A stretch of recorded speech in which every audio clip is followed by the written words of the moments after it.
Hello বন্ধুরা, আমি এখন আবার আরেকটি রান্না নিয়ে এসেছি। এই যে দেখেন, ভেজিটেবল রান্না করব, মানে নিরামিষ রান্না করব। এই যে দেখুন, মানে সব ধরনের আনাজ দিয়েছি, মূলা দিয়েছি, বেগুন দিয়েছি, বেগুনটা ছিলে দিয়েছি, তো ওই যে বড়কুলি দিয়েছি, তারপরে আলু দিয়েছি, টমেটো দিয়েছি, লাউ দিয়েছি, এই যে লাউ, হ্যাঁ, বড় বড় করে কেটে দিয়েছি।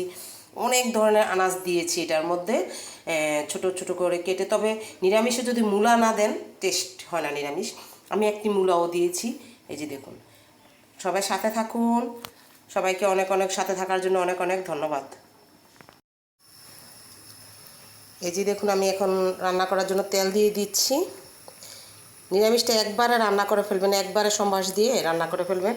এই যে আমি কয়েকটা শুকনা মরিচ দিয়েছি একটু ফ্লেভার হওয়ার জন্য। এই যে দেখুন, কয়েকটা শুকনা মরিচ দিয়েছি আগে।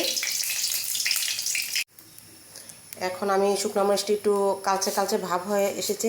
এই যে আমি এখন পাঁচফোড়ন দিয়ে দিলাম ঢেলে। দেখুন, দেখেছেন পাঁচফোড়নগুলো ফুটতেছে। কটা তেজপাতাও দিয়ে দিলাম। সব কিছু একটু ভেজে নিলাম এরকম করে। দেখুন, তেলে সব কিছু দিয়ে দিয়েছি। এখন এই যে আনাজটা ঢেলে দিয়ে দিলাম। এখন পরিমাণ মতো, এই যে পরিমাণ মতো লবণ দিয়ে দিলাম, পরিমাণ মতো একটু হলুদ দিয়ে দিলাম, পরিমাণ মতো জিরার গুঁড়ো দিয়ে দিলাম। বাস, এই যে এখন নাড়াচাড়া দিয়ে দিব, একটু নাড়াচাড়া দিয়ে পরিমাণ মতো জল দিয়ে দিব। আর মুসুরির ডাল কটা ধুয়ে দিয়ে দিব। সাথে থাকুন। এই যে দেখুন, পরিমাণ মতো মুসুরির ডাল ধুয়ে দিয়ে দিয়েছি। এগুলা কিন্তু পাঁচফোড়ন। এই যে পাঁচফোড়ন, আমি পাঁচফোড়নের সম্বাস দিয়েছিলাম, তেজপাতা, শুকনা মরিচ, পাঁচফোড়নের সম্বাস। হ্যাঁ, এখন একটু কাঁচামরিচ দিয়ে দিলাম। এই যে দেখুন, কাঁচামরিচ একটু আড়াবাটা করে দিয়ে দিয়েছি, এবং আস্তা কটা কাঁচামরিচেও দিয়ে দিলাম, যে যার ঝাল লাগে সে খাবে। পরিমাণ মতো সব কিছু দিয়ে দিয়েছি। এখন আমি এই যে জল দিয়ে দিলাম।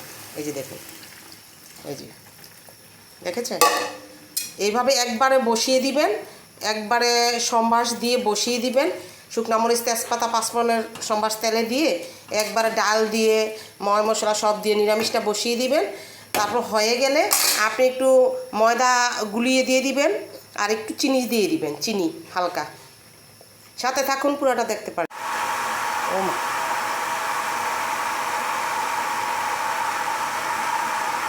হ্যালো বন্ধুরা, এই যে আমি এটার ভিতরে ধনিয়া পাতা দিয়ে দিয়েছি, তারপরে একটু চিনি দিয়ে দিয়েছি, তারপরে ময়দা একটু গুলিয়ে তারপর দিয়ে দিয়েছি। এই যে রান্না হয়ে গিয়েছে।